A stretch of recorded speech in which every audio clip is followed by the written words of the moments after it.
अब इसे मुद्दई सुस्त और गवाह चुस्त होना नहीं कहेंगे, या गवाह सिर्फ चुस्त नहीं है, इतना हंगामा काट रहे हैं उत्तराखंड से लेकर उत्तर प्रदेश, लखनऊ, दिल्ली तक डंका बजा हुआ है कि रिटायर्ड आईएएस अधिकारी वो कौन है जिनकी कोठी से 50 करोड़, फिर किसी ने कहा 60 करोड़, फिर किसी ने कहा 65 करोड़ रुपए तक चोरी हो गए हैं।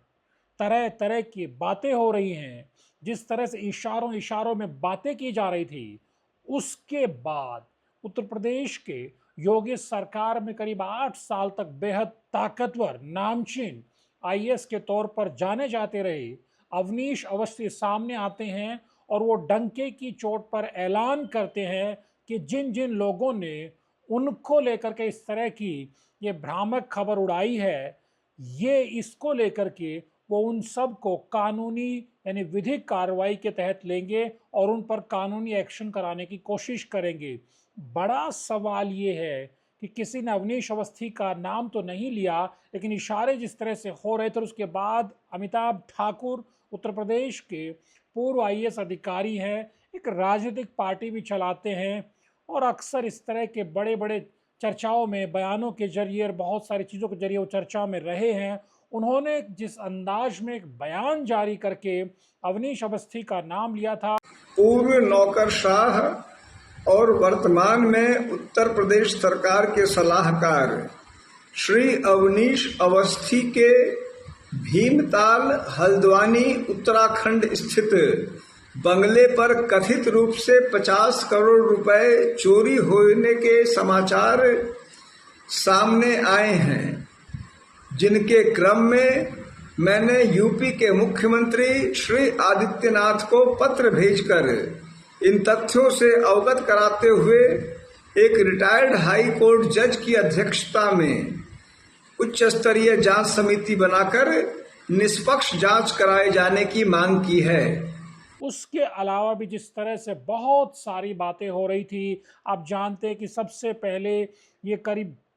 18-19 सितंबर के आसपास ये मामला सामने आता है। एक्स पर लिखते हैं, परवेज अहमद उनका नाम है, वो इसका खुलासा करते हैं। उसके बाद बहुत सारे लोग इस पर कमेंट करना शुरू करते हैं, ये एक्स पर ट्रेंड करने लगता है। अमर उजाला की जो लखनऊ एडिशन है, उसमें गपशप कॉलम में खबर आती है, जो आप देख रहे हैं स्क्रीन पर, यह खबर आती है। इसने एक तरह से तहलका मचा दिया, न केवल लखनऊ उत्तर प्रदेश में बल्कि उत्तराखंड और दिल्ली तक ये चर्चा होने लगी कि ये ब्यूरोक्रेट कौन आखिर, जो नैनीताल ज़िले के भीमताल में किसी कोठी में अब रिटायरमेंट के बाद रहने के लिए आ रहे थे और 50 करोड़ के आसपास उनका जो नकदी थी वो उनके घर से चुरा ली गई है, जिसको गुपचुप तरीके से जिसकी छानबीन की जा रही है, जिसकी ना कोई रपट है, न कोई शिकायत दर्ज कराई गई है, लेकिन अंदर खाने ये पूरा मामला चल रहा है। अब उस पर तरह तरह के बयानात आने फिर शुरू होते हैं। फिर हमने अखिलेश यादव, समाजवादी पार्टी नेता अखिलेश यादव अपने अंदाज में इस पर चुटकी लेते हुए व्यंग करते हैं, निशाने पर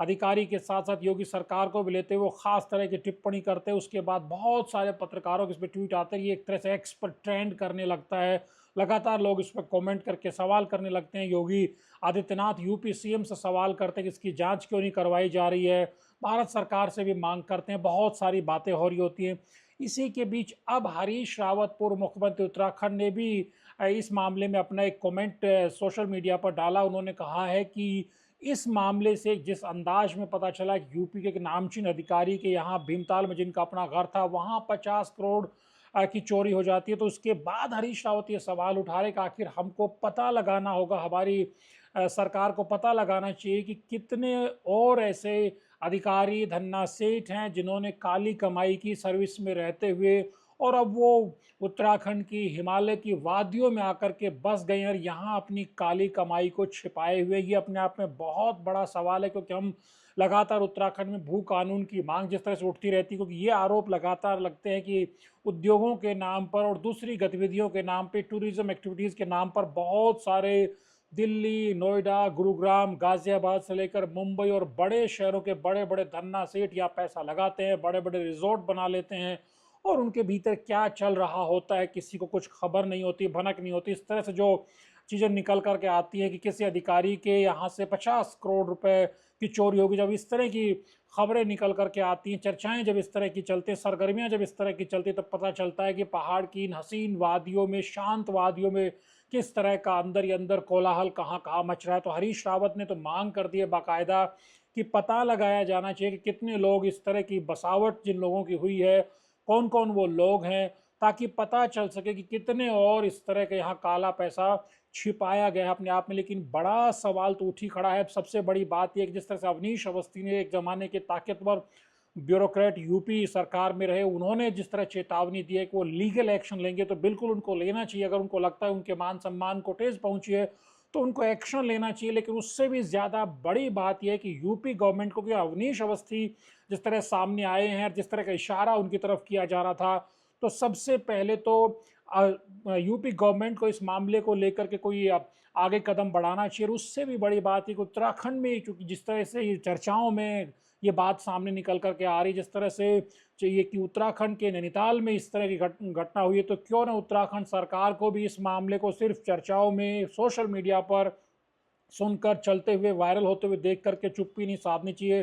क्यों न इसकी जांच कराई जानी चाहिए, क्योंकि इसमें दोनों राज्यों के मुख्यमंत्रियों की छवि एक तरह से खराब हो रही है। यूपी में योगी आदित्यनाथ के साथ बहुत लंबे समय तक अवनीश अवस्थी ने आईएएस अधिकारी के तौर पर काम किया, आज भी वो उनके सलाहकार है। कुछ लोग तो ये भी कह रहे हैं कि अब उनको, जिस तरह से आरोप प्रत्यारोप का दौर शुरू हुआ है, तो उनको अपने सलाहकार के पद को छोड़ देना चाहिए। इस तरह की बातें भी यूपी के पत्रकार, कुछ पत्रकार कर रहे हैं। तो उत्तराखंड के लिए भी ये बहुत अपने आप में कोई आसान बात नहीं, बहुत चिंता की बात है कि आखिर उत्तराखंड में इस तरह से, अगर इस तरह की इतनी बड़ी चोरी वाकई हुई है, क्योंकि इसकी तस्दीक कोई कर नहीं, क्योंकि जो हमने शुरू में कहा कि मुद्दई सुस्त है और गवाहों ने चुस्ती करके कोलाहल मचा रखा है, तो इस पर कोई शिकायत, कोई रिपोर्ट नहीं हुई है। लेकिन क्या उत्तराखंड पुलिस, उत्तराखंड का खुफिया विभाग, उत्तराखंड राज्य सरकार इस तरह के मामले पर सिर्फ चुप्पी साधे रहेगी, या नज़र बना करके रखेगी, वो पड़ताल करने की कोशिश करेगी कि क्या आखिर वाकई उत्तराखंड की हसीन वादियों में, उत्तराखंड के पर्वतीय क्षेत्र में, नैनीताल टूरिस्ट क्षेत्र है, भीमताल टूरिस्ट क्षेत्र है, वहाँ इस तरह की घटना को अंजाम दिया गया है,